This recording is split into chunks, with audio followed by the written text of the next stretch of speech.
Play clock at 5. Pass is intercepted at the goal line by Malcolm Butler. Unreal. Amazing. Podcast Patriotas, do fã-clube oficial dos Patriots no Brasil.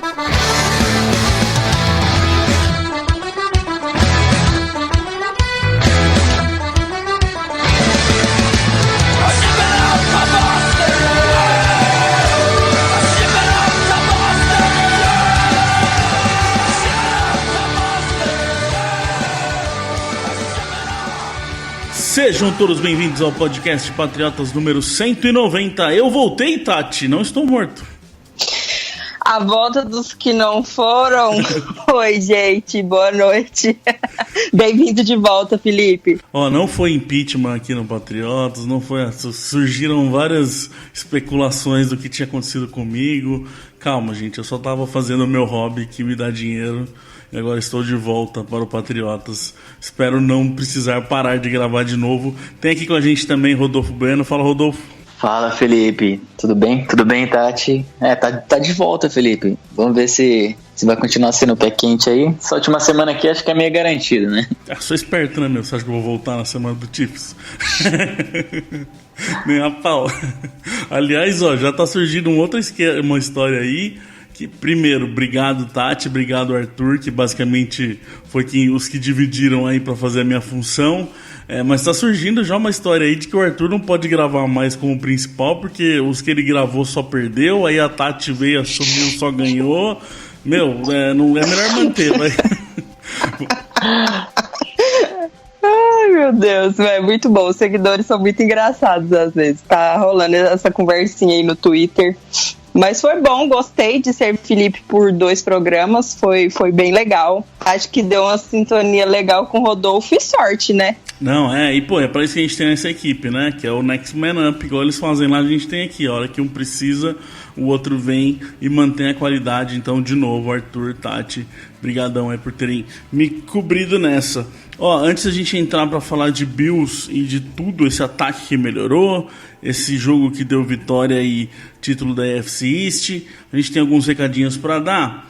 No Fantasy acabou o nosso Fantasy, já temos os campeões lá, então da Liga Red foi o Diego Patriota, que é o próprio Diego que cuida, campeão, parabéns Diego. Na Blue, o La Casa de Patriotas, que é o Lucas que cuida, parabéns campeão da Blue. E na White, o SIVF Pets, que é o Sérgio, também parabéns Sérgio, parabéns os 3 aí, que não é fácil nem manter um Fantasy, quanto mais ser campeão de liga. Então a gente vai entrar em contato com vocês. Provavelmente deixa a gente passar esse período de playoffs, essas coisas, mas a gente vai entrar em contato com vocês pra gente mandar o troféuzinho como prometido, pra vocês terem aí de campeão do Fantasy Patriotas. Parabéns novamente. E a galera que foi pros playoffs já sabe, já tá garantido pro ano que vem. Quando o Arthur mandar e-mail lá, respondam confirmando que vocês querem, mas vocês já têm vaga garantida. E a galera que ficou de fora ou não foi pros playoffs ou não participou esse ano, não conseguiu, fique esperto, porque o Fantasy do Patriotas é punk. Normalmente nas primeiras horas a gente já ocupa todas as vagas, então provavelmente lá pra acho que junho normalmente o Arthur abre, então fiquem espertos com isso. Outra coisa, Tati, que essa época do ano nos traz, e temos que falar aqui, lembrar o pessoal, é Patriots Awards. Esses dias a gente até colocou no Instagram ali uma prévia do que tá rolando, porque a gente já tá trabalhando nele faz um bom tempinho, porque depois do jogo de domingo contra Miami, aí já vai abrir as votações do Patriots Awards 2019, né? Isso, se Deus quiser a gente consegue, a gente não, né, os Patriots conseguem a folga na primeira semana dos playoffs, pra gente conseguir fazer um programa bacana, né, que é uma das coisas preferidas, assim, do Patriotas, que eu tenho pra mim, é o Patriotas Awards, onde o leitor pode escolher os melhores da temporada. MVP, melhor jogada, revelação. Então a gente está trabalhando nisso com muito carinho e a gente espera que vocês gostem. Pois é, vou falar rapidinho para quem não conhece, para quem chegou novo aqui no Patriotas esse ano. Patriotas Awards é basicamente o Oscar que a gente faz aqui do time dos Patriots com a torcida brasileira. A gente, como a Tati já adiantou aí, a gente tem esse ano acho que vão ser 10 categorias onde a gente faz quem tá eleito ali para ser votado e a galera vai e vota. Normalmente a gente chega quase a 10 mil votos. É rápido, tá? Vai ser uma semaninha só de votação, como sempre foi. Então o pessoal vai, vota em quem eles acham e depois a gente faz um programa aqui do podcast Patriotas especial com o resultado do Awards e também a gente dando os nossos votos e conversando um pouquinho sobre isso tudo. Como que vai ser? Já vou avisar. A votação abre depois do jogo de Miami, no máximo na segunda-feira depois do jogo de Miami. De qualquer forma, os Patriots tendo folga no playoffs ou não, vai abrir depois do jogo de Miami a votação, tá?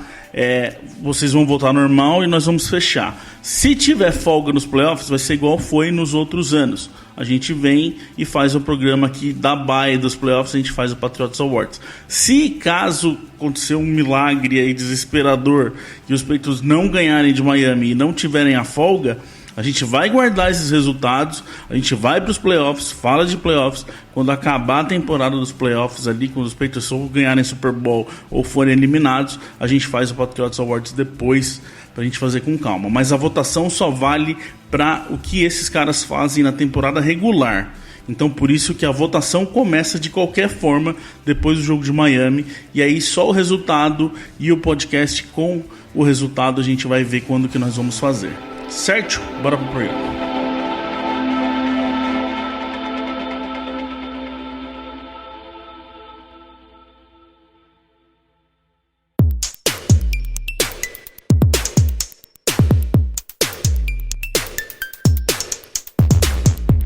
Bom, se muita gente fala que a temporada regular dos Patriots começa só depois, lá no meio da temporada, que no começo é tudo pré-temporada, tem essa piadinha, esse ano não teve como. Esse ano os playoffs começaram um pouco mais cedo, né? Porque esse jogo contra os Bills, eles mesmos disseram que foram pro jogo como se fosse um jogo de playoffs, e realmente era, porque precisava ganhar por causa da Seed 1 e Seed 2. Esse próximo jogo contra Miami, o Bill Belichick já disse também no vestiário depois do jogo, que é mais um jogo que eles estão lidando como jogo de playoff. Por quê? A Seed 1, Rodolfo, já é do Ravens, não tem mais como. A gente está na briga agora pela Seed 2 e só depende da gente. Para quem não sabe, Seed 1 e Seed 2 não jogam a primeira semana dos playoffs, folgam. A diferença entre uma e outra é que, se caso der uma final de conferência da Seed 1 contra a Seed 2, a Seed 1 joga em casa. Então os Patriots, ganhando domingo dos Dolphins, jogam todos os jogos de playoffs em casa, a não ser que tenha que jogar uma possível final de conferência contra o Ravens, que daí vai ser em Baltimore. Essa é a situação. O Stefano mandou pra gente, sem podermos jogar a final da AFC no Giletão, que como eu já expliquei aqui não tem como, temos força reduzida, ou o playoffs para Tio Bill é o mesmo independente de onde jogar? Como que você vê essa questão toda da Seed 1 e 2 agora, Rodolfo? A verdade é que jogar fora é sempre ruim nos playoffs, né? Ainda mais contra Baltimore, que sempre joga bem contra os Patriots em qualquer lugar. Então acho que também vai ser ruim catar eles em qualquer estágio, porque eles meio que tem alguma coisa lá que eles sabem como vencer os Patriots. Mas em específico para esse ano, jogar contra Baltimore lá, se nós chegarmos à final e eles também, será muito difícil, até porque acho que eles são um time que ninguém descobriu agora como parar, né? Aquele ataque maravilhoso lá com o Lamar Jackson correndo para todos os lados. E se jogarmos lá vai ser muito difícil, como seria muito difícil também no Gillette Stadium. Uma final, acho que por mais que você tenha um mando de campo que faça diferença, é sempre um jogo difícil. Mas com certeza jogar lá também, se tivermos essa oportunidade, vai ser muito difícil. Entretanto, conseguir a bye é mais importante, né, para folgar uma semana, recuperar os jogadores e já entrar no divisional completamente zerados lá para quem vier a gente conseguir a vitória. É isso que eu ia falar. Eu acho que jogar contra Baltimore é difícil em qualquer lugar, até em Cardeal, aqui perto de casa, que tem 12 mil pessoas. Baita de um time que é complicado. Pra mim, Tati, tem uma coisa que eu não vi ninguém falar ainda, também não tô lendo muita coisa, então pode ser que eu não tenha lido, mas é que a questão de o Lamar Jackson ir pro seu primeiro playoff. Assim, de como um time grande. Ele jogou ano passado ali contra os Chargers e tal, mas, por exemplo, se ele chegar numa final de AFC, seja em casa, seja fora, e agora a gente já sabe em casa, não é fácil para quem tá fazendo a primeira vez. Tem essa questão também, que, ok, pode ser que ele mostre que ele passe, que ele tire isso de letra, mas eu não vi ninguém falar também que o Lamar Jackson pode se sentir pressionado de jogar em casa uma final de AFC, sabe? Assim, é mais ou menos o mesmo filme que a gente assistiu ano passado, né? Pelo fato de que o Kansas City Chiefs estava super embalado, o Patrick Mahomes voando, e eram os mesmos questionamentos. Patriots consegue vencer uma final da AFC fora de casa? O ano passado conseguiu. E pode ser que o Mahomes tenha sentido essa pressão que você colocou agora. O Lamar me parece ser um pouco diferente, assim. Ele, durante esse ano, ele mostrou ter uma inteligência emocional maior. Até pelo fato de que ninguém, como o Rodolfo pontuou, conseguiu parar as coisas que ele tá fazendo, sabe? Então, uma coisa que me incomoda nesse time do Ravens, é claro que é porque, assim, eles estão voando e estão como favoritos, mas me incomoda que eles não têm humildade, sabe? Não tem a menor humildade, os caras são topetudos mesmo, isso me matou no jogo que os Patriots perdeu lá em Baltimore. E talvez eles entrando, vamos falar assim, com esse salto alto, pode ser um pouco prejudicial. Na minha visão de jogo, sabe? Porque uma coisa que eu aprendi nesses anos acompanhando os Patriots é que os cabelos brancos do Belichick sempre fazem a diferença no final. Então, pode ser que esse salto alto, os Ravens podem despencar daí. Eu acho que assim, não é simples. Uma coisa que os Patriots têm e ninguém pode tirar deles é a experiência em playoffs, é a experiência na hora que precisa, é a experiência no jogo decisivo. E não é um cara só, não é dois. Eu lembro do Super Bowl ano passado, esse ano, né, na verdade, na temporada passada, que tinha aquela conta que, tipo, o 90% do time dos Patriots já tinha jogado Super Bowl, ou pelo menos final de playoffs, essas coisas, e o time dos caras tinha 2 ou 3 que já tinham jogado, sabe? Isso sempre faz muita diferença. Então, tem essa questão aí também. A gente não vai falar de Ravens agora, até falando mais do que eu queria, mas assim, tá lá, precisa ganhar um monte de coisa ainda pra chegar a jogar com eles. Mas vamos ver, eu acho que essa questão da Seed 1 e Seed 2 é um pouco relativa. Eu acho que faz muita diferença quando os Patriots têm a Seed 1, que daí é o Patriots acostumado de tudo isso jogando no Gillette Stadium. Quando não eu ainda começo a pôr, vamos ver o que esses caras vão conseguir fazer jogando em casa com essa pressão inteira que tem, que é ganhar, por exemplo, de um Patriots para ir para um Super Bowl. Não é pressão pouca, não. Agora, entrando já certo no jogo dos Bills, Tati, uma coisa que pra mim fez muita diferença desde o começo do jogo, acho até desde antes do jogo, pelo que eles estavam falando, mas no jogo a gente viu muito disso, foi essa atitude dos caras. Os Patriots entraram com outra atitude, com essa atitude de playoffs mesmo, com essa atitude de ou é ganhar, e isso faz uma baita diferença. A gente viu, por exemplo, eu até coloquei pra vocês no chat nosso, enquanto a gente estava fazendo o jogo, teve jogada que o OL estava agarrando o running back para correr para frente mais uma jarda. A gente não estava vendo os caras fazerem isso. A vontade de ganhar que esse pessoal tava faz diferença, né? E eu acho assim, o time vem sendo contestado, não só agora, mas desde o começo da temporada, né? Com relação a abriu 8-0, mas e os adversários? Tom Brady muito velho, não funciona mais, não tem nenhum playmaker. Então eu acho que eles estavam bem mordidos também, principalmente pelo fato de terem tido 2 derrotas que eram vitórias importantes na corrida dos playoffs. E eu gostei demais do que eu vi em campo, assim, a OL reviveu. Deu pra gente uma memória do que foi a OL do ano passado. O Mason carregando o Michel algumas vezes, o Carras também, sabe? É o tipo de coisa que a gente gosta de ver nos Patriots e não tava acontecendo assim. E o Belichick pilhado. A gente colocou no perfil do Twitter do Patriotas o vídeo do vestiário e ele falou, o jogo dos Dolphins é playoffs. Então, assim, acho que esse clima dominou o vestiário e eles estão pra cima, assim, com tudo. Que tava fazendo muita falta, né? Tava meio morno, né? Parecia que os caras estavam assim... vamos lá, vamos ver se hoje vai, se não vai. A defesa vai segurar mesmo. Tava muito com um clima estranho. E dessa vez não, eles viram que precisava e teve que fazer.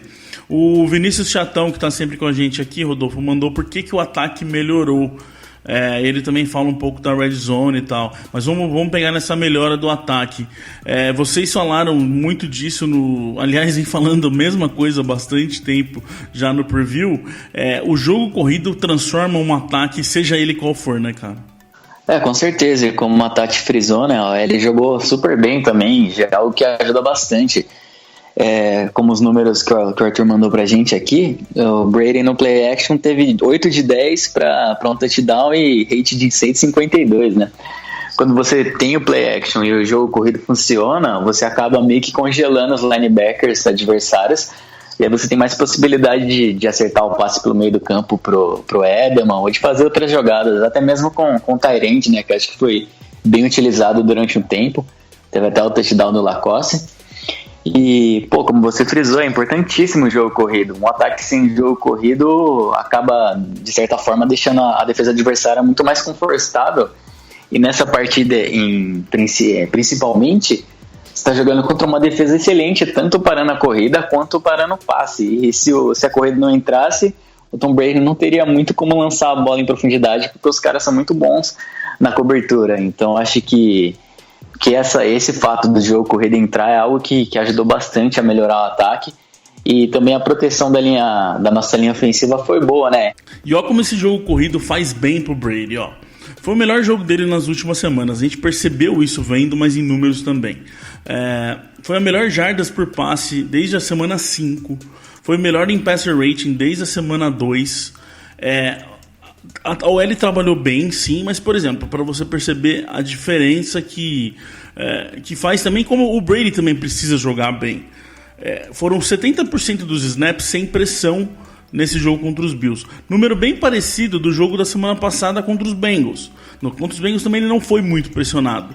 Mas olha a diferença, Tati, de um Brady contra esse Bills e do Brady contra os Bengals, sendo que os dois teve basicamente o mesmo nível de pressão que trabalhou. A gente já vem falando já há anos, não é nem há semanas, que o play action é o que o Brady precisa para ele ter mais tempo para ele trabalhar, para ele ter uma defesa mais aberta, com um espaço maior. Essencial esse jogo corrido para os Patriots e para o Brady principalmente, né?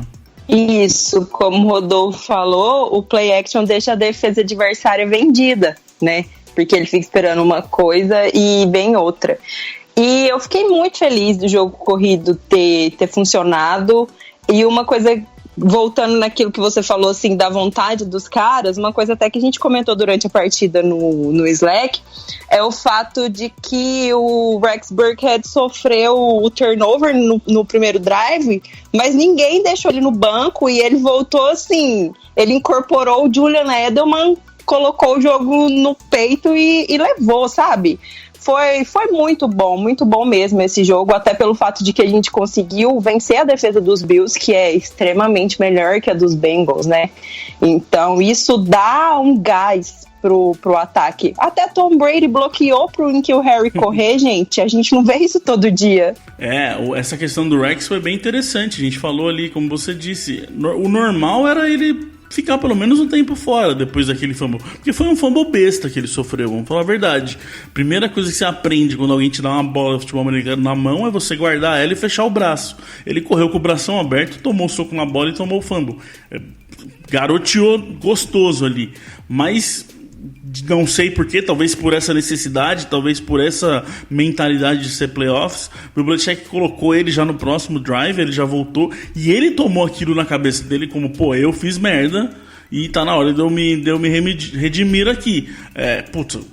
O touchdown que ele faz, puta tackle que ele toma e ele não cai, ele se recusou a cair o resto do jogo inteiro, trabalhou muito bem nisso. De novo, essa mentalidade que foi muito diferente. Outra coisa do Brady que pra mim fez uma diferença boa é que assim, a gente vê muito o Brady, principalmente esse ano a gente viu o Brady querer soltar aquele espaço profundo, muitas vezes não tinha nem, o cara tá com 2 na marcação e o Brady solta a bola pro fundo, parece que assim, não tem o que fazer, vou jogar lá pra ver o que dá. Esse jogo o Brady não lançou nem um passe para mais de 15 jardas, todos os passes deles foi para 15 ou menos.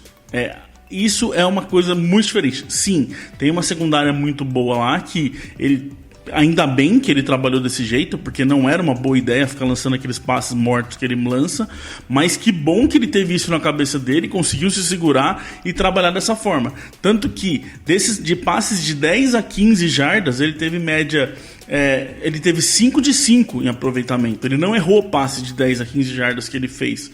Então assim, cuidou bem da bola, trabalhou bem o play action, aproveitou a pressão que foi menos, já que a OL jogou bem. Isso que a gente fala do Brady, não adianta o Brady jogar fora o que ele tem que jogar com o que ele tem. Não adianta ele achar que ele vai ter o Gronk ali, ele vai achar que ele quer que alguém faça o que o Gronk fazia. Não vai ter. Então foi aquilo que eu acho que foi o último programa que eu participei. Patriots, joga com o que você tem, não inventa de fazer outras coisas. Não é o ideal ainda, mas já é bem melhor. Eu acho que é por isso que esse ataque já jogou bem melhor do que a gente estava vendo.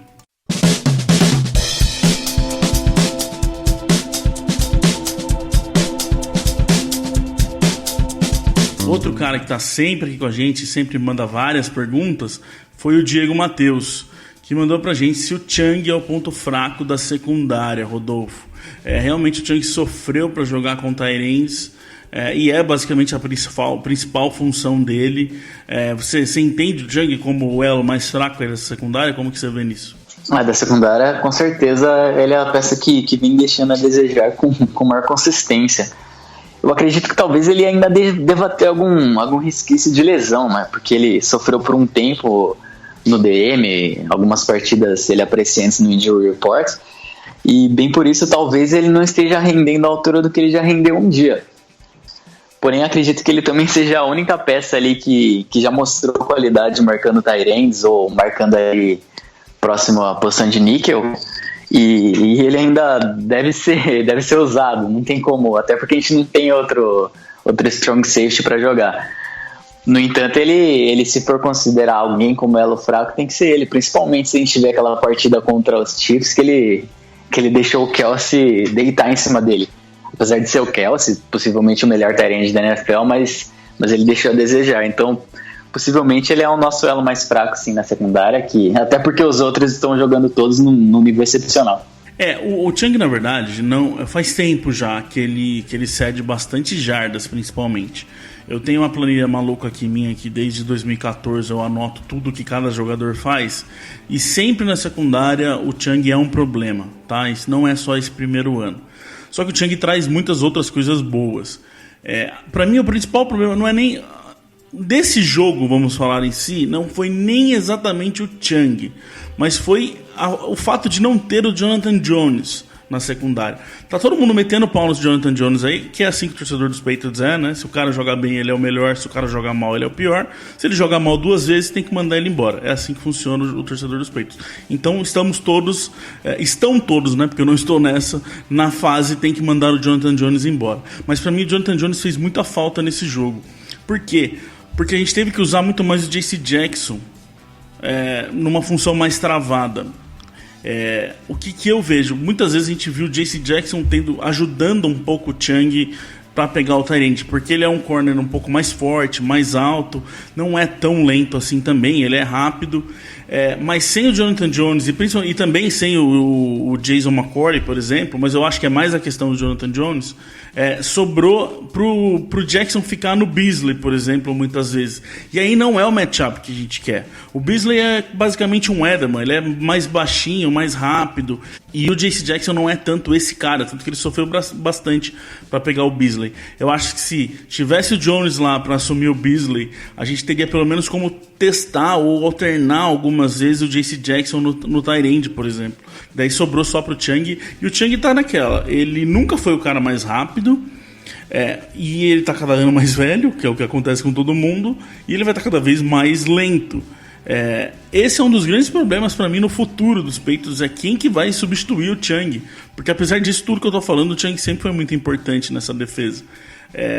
Então é um problema pro futuro próximo aí, porque a gente não sabe até quando o Chung vai e quem que vai, provavelmente se vai ser o J.C. Jackson ou não. O Melenfu chegou e não deu em nada. É uma questão importante nesse futuro dos Patriots do Chung. E também Jonathan Jones, tá? O Jonathan Jones é um cara muito importante, jogou muito esse ano, e por causa de 2 jogos que ele foi mal, tá todo mundo querendo matar o cara. E temos que falar também, Tati, tem muitos nomes nessa defesa que por esse ano tá muito forte, acabam ficando meio que de lado, que por exemplo a gente estava conversando aqui, o Lawrence Guy, né, cara? Que jogador tá sendo o Lawrence Guy, que evolução ele tá tendo, que temporada o Guy tá fazendo, né? Sim, e principalmente na partida contra o Buffalo Bills, ele foi extremamente importante em uma das coisas que é o que o Patriots vem mais sofrendo, que é contra o jogo terrestre adversário, né? O Guy, ele tava meio que lendo muito bem o que o Josh Allen ia fazer, e ele tava parando o Singletary ali em cima da linha de scrimmage. O Belichick falou super bem dele, então assim, tem um tempinho que os Patriots não tem um nome de destaque na DL, né? E esse ano o time tá mostrando 3 grandes destaques, mas o Guy tem sido fundamental mesmo, assim, muito, muito bom. Muito bom para a defesa, assim. E além do jogo corrido, ele pressionou muito o Allen, tanto que ele tem um sec e meio, terminou com um sec e meio a partida. Muito, muito bom. Para mim, e ponho junto aí, quase que barra Shelton nessa evolução eram 2 caras, o Guy principalmente, um cara muito de parar corridas e que vem conseguindo pressionar esse ano. O Shelton também tá melhorando bem, mas o Guy principalmente conseguiu forçar, atrapalhar o quarterback também, não só contra a corrida. O Adam Butler, por exemplo, é um cara mais de ir para cima do quarterback e começou a ajudar mais na corrida, mas o quanto ele ajuda na corrida, para mim, não é igual o quanto o Guy tá ajudando chegando no quarterback. Muitas vezes não é ele que chega, mas ele abre caminhos para os outros que vêm de fora, que vêm do lado.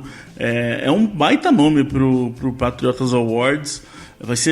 Essa defesa, pelo que eu tava vendo, vai ser muito difícil a gente votar nesse Patriotas Awards esse ano, que tá bem complicado, tá bem completinho de falar deles. Vamos voltar pro ataque, Rodolfo. O Estevão Carvalho perguntou pra gente o que aconteceu com o Dorsett. E também tem aqui o Diego comentando sobre recebedores. Tem uma galera boa aqui falando dos receivers, que eu acho que é uma boa a gente conversar. Começar pelo Dorsett. Teve só 5 snaps no jogo. O que será que tá acontecendo com ele, cara? Com o Dorsett sempre fica aquela impressão de que a gente não sabe se ele tá machucado ou não. Mas tem uma sugestão que até o Felipe acabou de falar pra gente aqui em off, que talvez ele não encaixe bem no esquema do Patriots.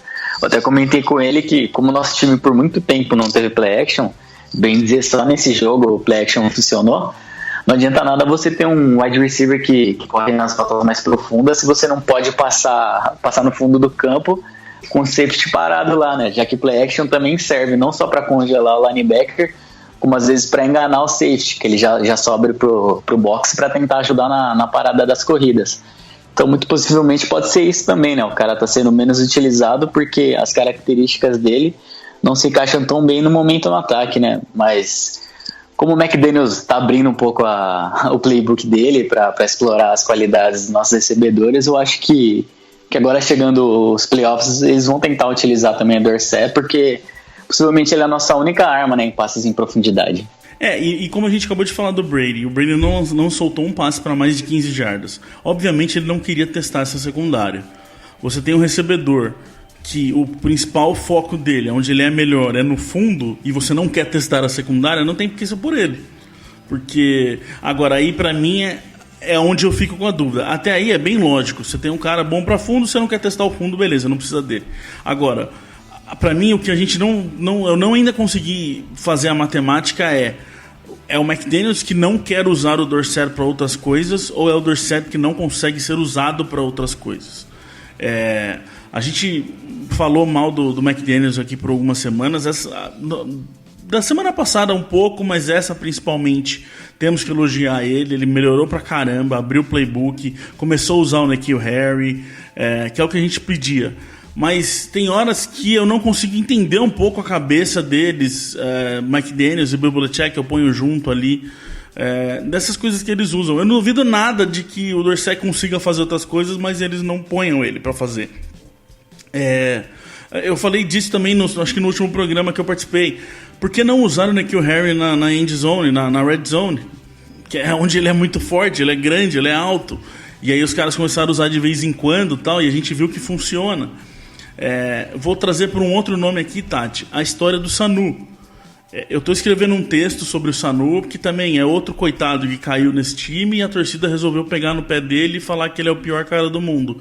Mas será que estão usando o Sanu do jeito certo? Será que estão tirando o melhor do Sanu? Ou estão fazendo igual fizeram com o Gordon esse ano? Que pra mim o que o Gordon não funcionou foi muito porque eles quiseram usar o Gordon de um outro jeito. Sabe? Será que o Dorsett também não tá acontecendo isso? Eles são meio cabeça dura nessas coisas às vezes, né? Então, quanto ao Dorsett, eu vou concordar totalmente assim, com o que vocês colocaram, porque ele teve uma sequência de jogos muito boa nos Patriots, então ele se encaixa em algum esquema tático que não tá dando para ser utilizado agora, assim. A gente vê que nos passes em profundidade tá muito complicado porque os recebedores não estão conseguindo separação. E daí ele sofre com isso. Então, como não tá funcionando, ele acaba não entrando para jogar. E o Sanu, eu até concordo com você, assim, a gente não vai dar spoiler, né, do que veio durante a semana, que o Felipe já falou que vai escrever, mas o Sanu, às vezes, pra mim, a impressão que eu tenho é que ele não é tão inteligente. No momento do jogo, naquela quarta, que culminou naquela 4-1 que os Patriots tomou um touchdown dos Bills depois, porque não converteu, por que o cara não esticou o braço para conseguir a primeira descida? Foi um fio de cabelo na terceira descida que foi para 4-1. Então, assim, o cara não é novato, ele tá na liga há um tempo já, sabe? Estica o braço para conseguir o first down. E o Sanu, assim, acho que falta alguma coisa nele. Não sei se é só o tático, não. Eu queria aproveitar que você puxou isso, eu queria falar desse momento que pra mim foi o momento mais estranho do jogo ali, que eles mais bobearam. Por exemplo, essa tentativa de quarta descida. Já não ficou óbvio? Duas coisas ficaram óbvias. Que, beleza, o N'Keal Harry tá sendo usado desse jeito e tá indo bem, legal. E duas, o N'Keal Harry tá sendo usado desse jeito. A primeira é pro torcedor dos Patriots, que legal, olha só, acharam um jeito de trabalhar o Harry, parabéns McDaniels, você tá abrindo um pouco sua cabeça e tá usando o cara de outra forma. E a segunda é pra defesa dos outros times. Ok, quando o N'Keal Harry vem correndo no motion, a chance dele correr é muito grande. Então começa a ficar óbvio. A gente até comentou ali no Slack, se deveria ter tentado ou não, tal.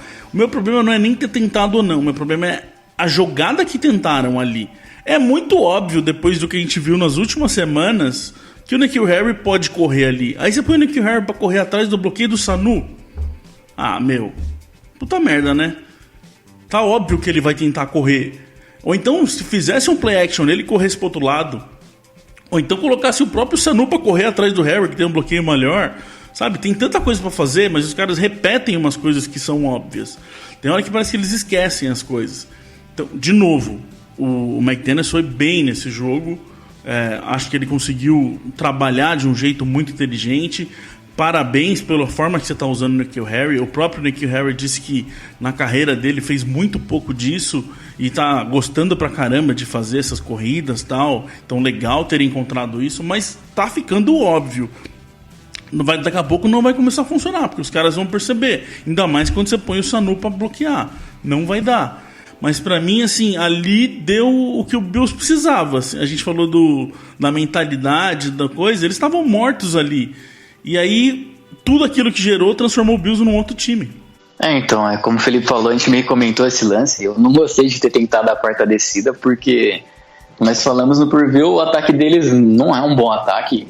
Embora tenham feito um touchdown bonito e tal, mas não é um bom ataque. E ali faltavam quantos? 50 segundos aproximadamente, ou cerca de 1 minuto. E se a gente chuta o punch ali, eles iam pegar a bola nas 10 jardas. Com todo respeito ao Josh Allen, não ter competência para fazer um drive curto tão rápido. E dificilmente eles conseguiriam um touchdown, talvez com muita competência, um field goal. Mas aquele touchdown já foi algo que levou o jogo empatado para o intervalo, meio que deu uma sobrevida a eles. Entretanto, eu acho que pelo menos isso serviu para mostrar como o time está empenhado, como o time consegue reverter as situações adversas, porque nós tomamos aquele touchdown, depois tomamos 17 a 10 e no final a gente conseguiu reverter isso. E é algo que até eu duvidava, se você me dissesse que nós teríamos 2 turnovers e eles só um no jogo, que seria o turnover on downs, que acabou com a partida, eu pensaria que nós perdemos a partida, né? Mas muito pelo contrário, a gente meio que entregou a bola para eles e também conseguimos reverter. Então, pelo menos esse é um ponto positivo.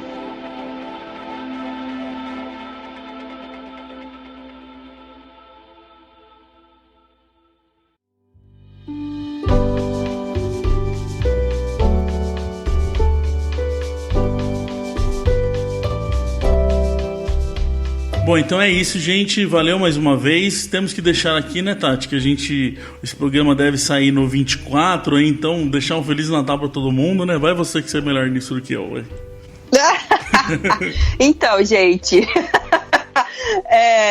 Feliz Natal, obrigada que vocês nos acompanham sempre. Eu acho super legal esse contato, assim, porque vocês interagem não só no Patriotas, mas nos nossos perfis pessoais. Muito obrigada. Já agradecemos no Twitter, mas eu quero agradecer aqui também que a gente bateu a marca de 17 mil seguidores. Isso é algo muito grande, assim, e eu acho muito louco que um dia eu era leitora e hoje eu colaboro com isso, então obrigada a vocês. E obrigada a vocês também, meninos, porque a gente sabe que de setembro a fevereiro a gente tem uma convivência muito grande e se apoiando e se ajudando, então aproveitar essa data para deixar o muito obrigada. É isso aí, gente, obrigado a todo mundo por todos esses anos. Valeu, Rodolfo, Feliz Natal aí pra todo mundo e a gente volta na quinta pra falar desse Dolphins, né, meu? Valeu, pessoal, Feliz Natal pra vocês dois, pra toda a equipe do Patriotas e pra toda a torcida que sofre e corneta toda semana. E aquela linda mensagem natalina da Tati, eu repasso nas palavras delas a vocês. Valeu, galera, abraço.